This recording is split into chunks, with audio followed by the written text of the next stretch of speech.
नमस्कार, आप देख रहे हैं कच्चा चिट्ठा। मैं हूं आपके साथ प्रीति रघुनंदन। चीन एलएसी पर तनाव को कम करने के मूड में बिल्कुल नहीं है। चीन सीमा से सटे इलाकों में लगातार अपने सैनिकों की तादाद बढ़ा रहा है। लिहाजा भारत ने चीन को सबक सिखाने और उसके युद्ध राग पर लगाम लगाने के लिए अब अपना मिशन 15 शुरू किया है। इस मिशन के तहत हिंदुस्तान आने वाले वक्त में 15 दिनों तक जंग लड़ने का साजो सामान इकट्ठा करेगा। हिंदुस्तान गोला बारूद और हथियारों का इतना बड़ा जखीरा तैयार करेगा जो चीन जैसे देश के साथ संभावित युद्ध में बेहद कारगर साबित होगा।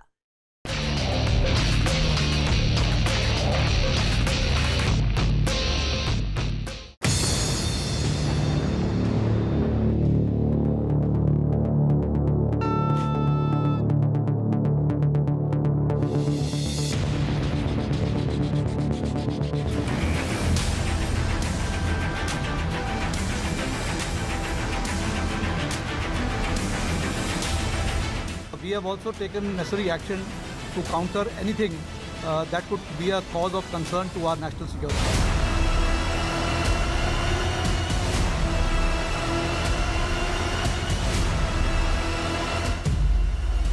चीन को दहलाने का ब्लूप्रिंट तैयार।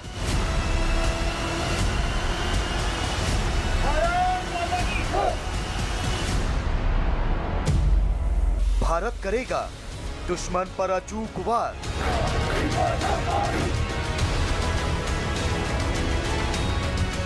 भारत की अखंडता और संप्रभुता सर्वोच्च है और इसकी रक्षा करने से हमें कोई भी रोक नहीं सकता। हिंदुस्तान का mission 15।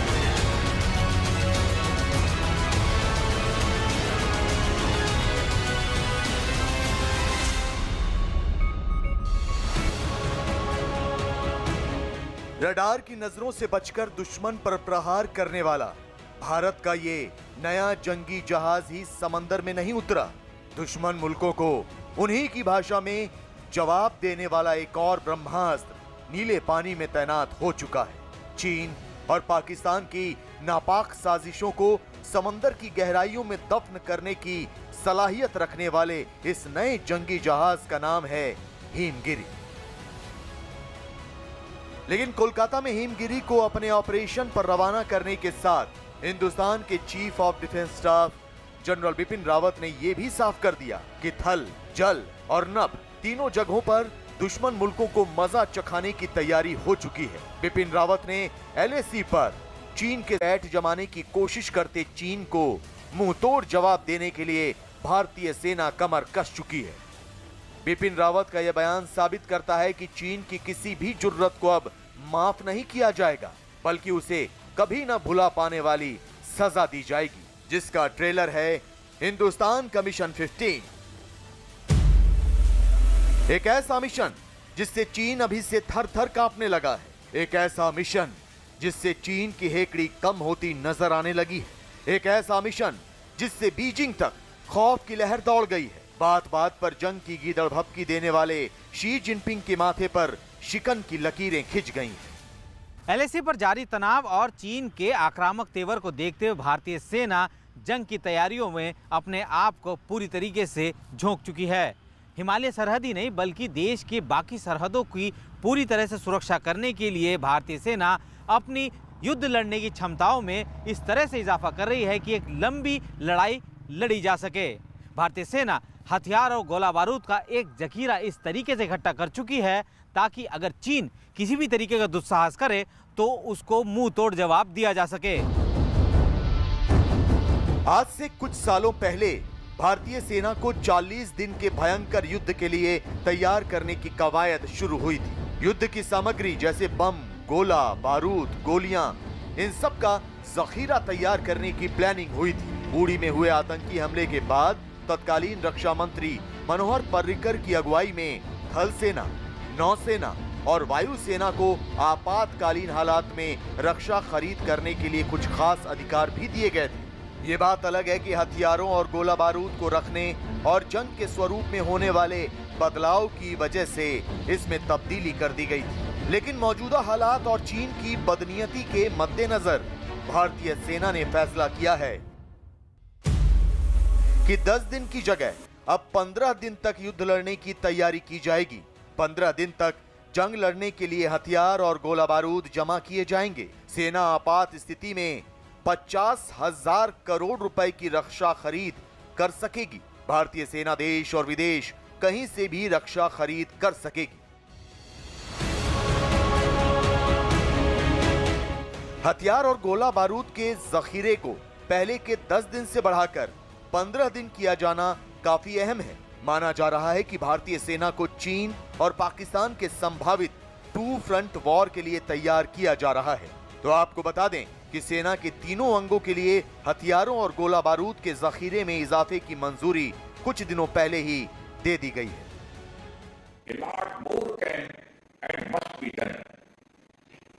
Unprovoked aggression on our Himalayan frontiers is a reminder of how the world is changing, how existing agreements are being challenged, how power is being asserted not just in Himalayas but across the Indo-Pacific. चीन के लिए भारत का mission 15 किसी मुसीबत से कम नहीं, क्योंकि इस मिशन के तहत भारत की सेनाएं कई तरह के पुर्जे, हथियार, मिसाइल और दुश्मनों का सामना करने के लिए सिस्टम की खरीद कर रही है। सूत्रों की माने तो टैंक और तोपखाने के लिए बड़ी तादाद में मिसाइलों और गोला बारूद की खरीद भी की गई है। चीन और पाकिस्तान के रिश्ते हैं, ये तो कोई नई बात नहीं है कि बड़े सालों से वो इस प्रकार की हरकत करे जा रहे हैं भारत के विरुद्ध। तो इसी प्रकार से जो भारत की जो तैयारी है वो भी उसी प्रकार से है कि हम ये जो युद्ध है, अगर ये युद्ध हो जाए जिसको 2 फ्रंट वॉर कहते हैं, तो हम इसका सामना कर लेंगे। इसमें मुझे तो कोई शक नहीं है कि पाकिस्तान और चीन को दोनों अगर एक साथ भी लड़े तो हम इनका मुकाबला करेंगे और अच्छी तरह से कर देंगे। भारत और चीन के बीच पूर्वी लद्दाख और पैंगोंग में कई महीनों से तनातनी जारी है। जून में दोनों सेनाओं के बीच हिंसक झड़प भी हो चुकी है। कई दौर की बातचीत के बाद भी कोई रास्ता निकलता नहीं दिख रहा। यही नहीं, चीन LAC पर लगातार अपनी ताकत में इजाफा कर रहा है। चीन अपने सैनिकों की संख्या बढ़ाने के साथ LAC पर तैनात अपने सैनिकों को हाईटेक हथियार भी मुहैया करा रहा है। चीन की पीपल्स लिबरेशन आर्मी तिब्बत में भारत को घेरने की युद्ध नीति पर काम कर रही है। यही नहीं, चीन अपने सदाबहार मुल्क पाकिस्तान के साथ मिलकर भारत की सीमा के बेहद करीब बार बार युद्धाभ्यास भी कर रहा है। मतलब ये हुआ कि चीन भारत के खिलाफ चौतरफा वार करने की तैयारी कर रहा है। चीन भारत को 2 मोर्चों पर उलझाने की पुरानी चाल को कामयाब बनाने के सपने देख रहा है। चीन जमीन की भूख मिटाने की खातिर बातचीत की आड़ में जंग की तैयारी कर रहा है। तो शायद यही वजह है कि भारत ने अब अपने मिशन 15 को धार देने की कवायद तेज कर दी है। भारत चीन और पाकिस्तान को एक साथ निपटाने के लिए कमर कस चुका है। ये मैं समझता हूँ एक बहुत ज़रूरी कदम था, क्योंकि जो सिचुएशन दोनों फ्रंट्स पे है, पाकिस्तान बॉर्डर के ऊपर और ईस्टर्न लद्दाख में, ये मैं समझता हूँ इस समय पर स्टेबल नहीं है। और इसीलिए ये फैसला जो है ये भारतीय सरकार ने और भारतीय से आर्म्ड फोर्सेस ने लिया है। तो एक तरफ से तो ये मैसेज भी चला जाता है पाकिस्तान और चीन को कि देखिए, अगर कोई लड़ाई होती भी है तो हम तैयार हैं, ये 2 फ्रंट वॉर भी होगा, हम उसके लिए तैयार हैं और नुकसान उन्हीं को ही होगा। माओ की राह पर चलते हुए शी जिनपिंग ये भूल रहे हैं कि जिस सीमा विवाद को हवा देकर वो अपनी विस्तारवादी सोच को धरातल पर उतारना चाहते हैं, वो उन्हीं के गले की हड्डी भी बन सकता है। नया भारत चीन पर ऐसा पलटवार भी कर सकता है जिससे उबरने में शायद चीन को बरसों बरस लग जाए। लेकिन शी जिनपिंग अपनी हरकतों से बाज नहीं आ रहे। चीन की कम्युनिस्ट पार्टी और पीपल्स लिबरेशन आर्मी LAC और LOC दोनों को जंग का अखाड़ा बनाने पर तुली है। विस्तारवाद के सपने को हकीकत में तब्दील करने की चाहत चीन को बहुत भारी पड़ सकती है, लेकिन शी जिनपिंग और उनकी सेना तमाम खतरों के बावजूद एशिया में अपना दबदबा बढ़ाने के लिए भारत से उलझ रहे हैं। डोकलाम, गलवान और फिर पैंगोंग में मुंह की खा चुका चीन LAC पर तैनात अपने सैनिकों के लिए रक्षा कवच तैयार कर रहा है। चीन ने अपने सैनिकों को सर्द हवाओं में बचाने के लिए एक खास तरह का सूट तैयार किया है। लेकिन सच्चाई तो यही है कि हॉलीवुड फिल्मों की तर्ज पर बनाएगा ये आयरन मैन सूट भारतीय शूरवीरों की बुलंद हौसलों के सामने नहीं टिक पाएंगे।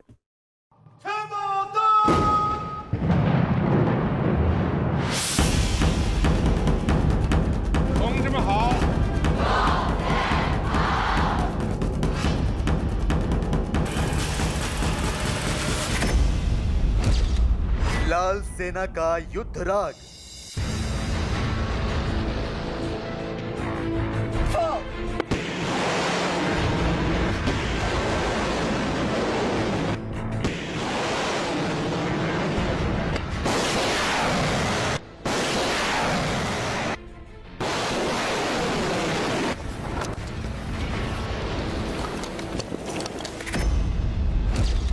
भारत करेगा प्रतिघात।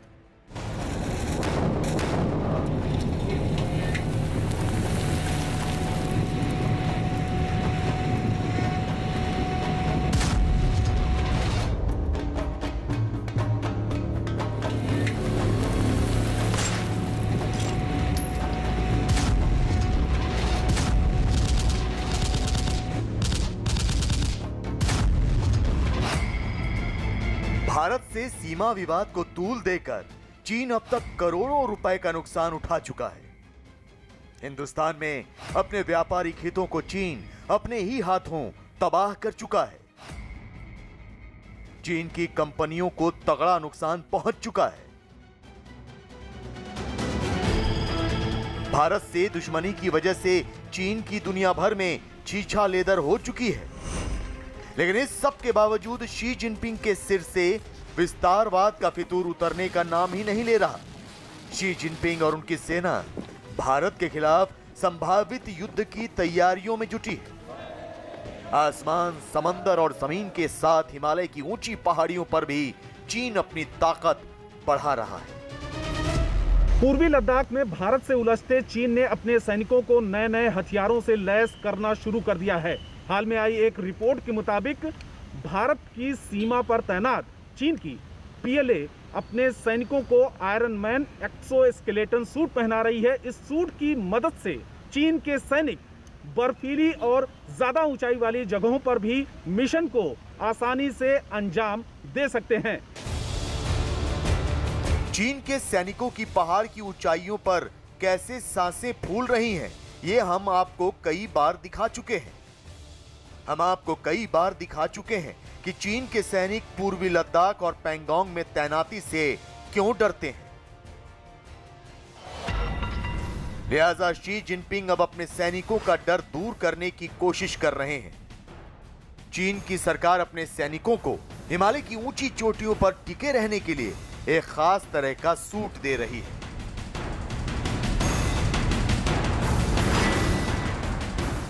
पीएलए अपने सैनिकों को एक्सोस्केलेटन सूट दे रही है। इससे पहाड़ों पर गश्त में चीन के सैनिकों को आसानी होगी।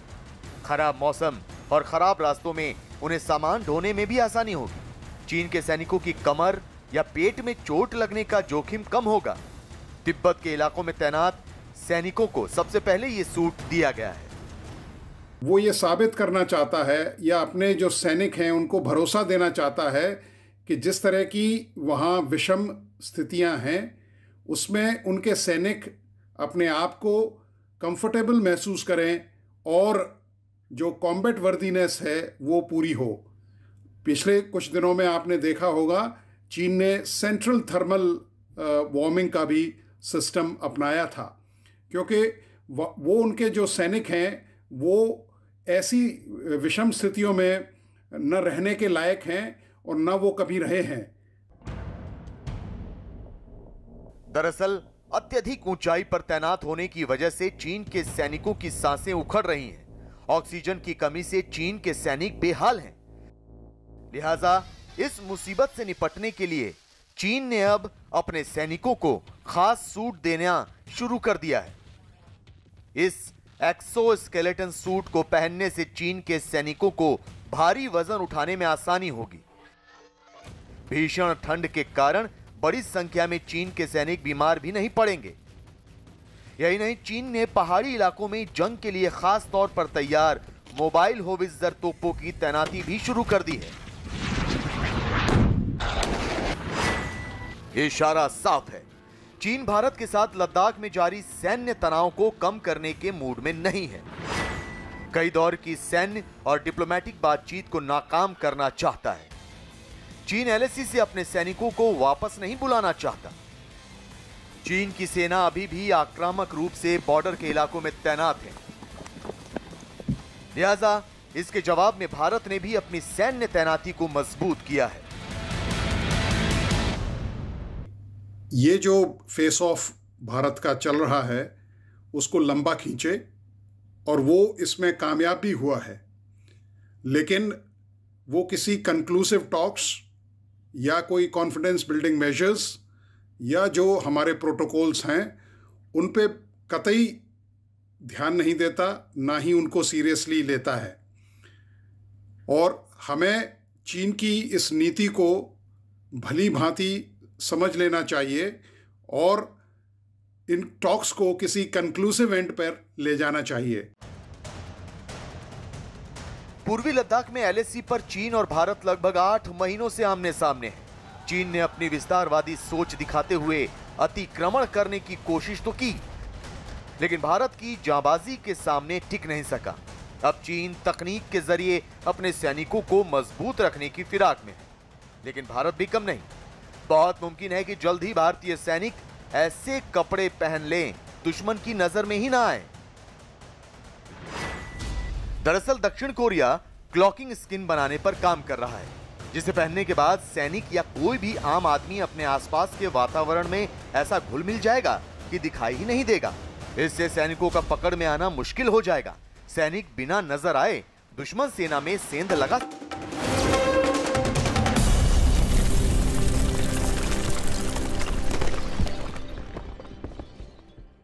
हादसा कभी भी कहीं भी किसी के भी साथ हो सकता है, होशियार रहिएगा। नमस्कार, मैं हूं दिग्विजय सिंह। पाकिस्तान में इमरान खान सरकार को उखाड़ फेंकने की तैयारी मुकम्मल हो चुकी है। 11 विपक्षी पार्टियों ने लाहौर में एक बड़ा जलसा करके जता दिया है कि अब इमरान खान के दिन पूरे हो गए हैं। हालांकि इमरान खान ने लाहौर के जलसे को रोकने के लिए एड़ी चोटी का जोर लगा दिया। यहां तक कि इस जलसे का रास्ता रोकने के लिए पाकिस्तान सरकार ने लॉकडाउन तक का सहारा लिया, मगर सर्द मौसम में रैली में पहुंची भीड़ ने इमरान खान को गर्मी का एहसास करा दिया।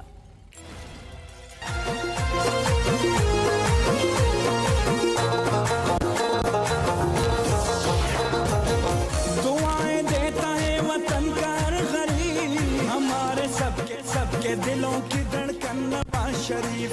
वाह वाह, जिंदाबाद लाहौरियों, जिंदाबाद। इमरान के खिलाफ जन सैलाब। सर्द मौसम में हुआ लाहौर जलसा।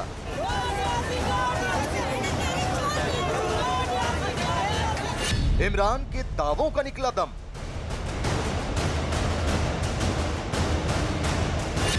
जलसा रोकने को लगाया लॉकडाउन।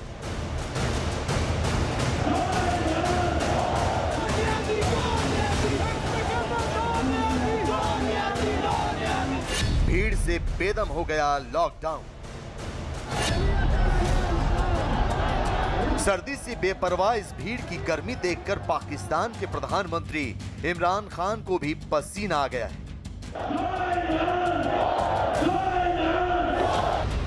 कोरोना वायरस के खौफ से बेखौफ ये भीड़ पाकिस्तान की इमरान सरकार की नई फिक्र बनकर सामने आई है।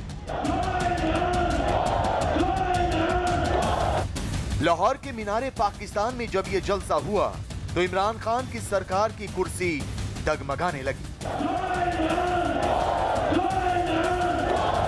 लाहौर में सर्दी का मौसम है और चारों तरफ कोरोना महामारी का खौफ, मगर इन दोनों की फिक्र किए बगैर भीड़ जब यहां नजर आई तो पाकिस्तान का तमाम निजाम नजरें चुराता नजर आया। और इस जलसे के मंच से जो कुछ ऐलान किया गया उसने पाकिस्तान के लोगों को ही नहीं बल्कि हुक्मरानों को दहला कर रख दिया, क्योंकि इस ऐलान का निशाना तो इस्लामाबाद था।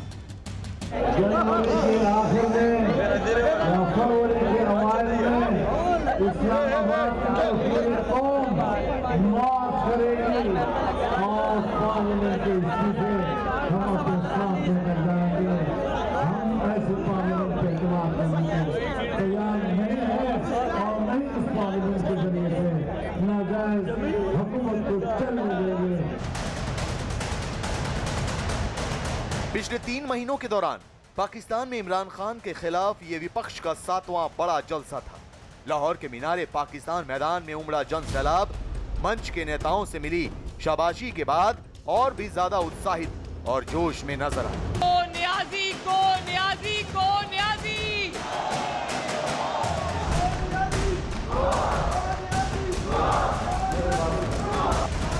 पाकिस्तान की मीडिया के मुताबिक लाहौर के मीनारे पाकिस्तान में वीडियो लिंक के जरिए हुई रैली को संबोधित करते हुए मरियम नवाज ने वहां इकट्ठा समर्थकों का शुक्रिया अदा किया। मरियम ने कहा कि लाहौर सभी सूबों को एक डोर में बांधने की मंजिल बनेगा। यहां सभी नेताओं का स्वागत करना चाहिए।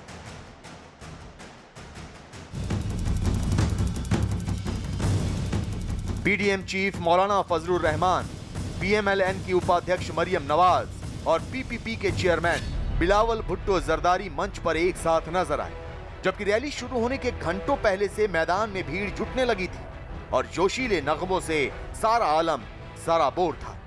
मगर जैसे ही पीडीएम के नेता जलसे के मंच पर नजर आए तो नारेबाजी से सारा आलम गूंज उठा। काफी तादाद में हजूम मीनारे पाकिस्तान में इकट्ठा हुआ। पाकिस्तान की सरकार आगे की कोशिश करेगी रैली को या मार्च को किसी न किसी तरह रोकने की। क्या वो मार्च पीसफुल रहेगा या टकराव में बदल जाएगा, ये वक्त ही बताएगा। इस रैली में हमेशा की तरह पाकिस्तान की 11 विपक्षी पार्टियों के गठबंधन पीडीएम ने रविवार को इमरान सरकार के खिलाफ आखिरी रैली निकाली। इसमें पाकिस्तान मुस्लिम लीग नवाज यानी पीएमएलएन की उपाध्यक्ष मरियम नवाज ने कहा कि पाकिस्तान की आवाम ने इमरान सरकार को उखाड़ने और मीनारे पाकिस्तान की ऊंचाइयों से फेंकने का मन बना लिया। ये जो कोविड-19 है ना, कोरोना कोविड-19, इससे ज्यादा खतरनाक और मोहलिक मर्ज जो है ना, उसका नाम है कोविड-18। ताबेदार खान इमरान खान। इमरान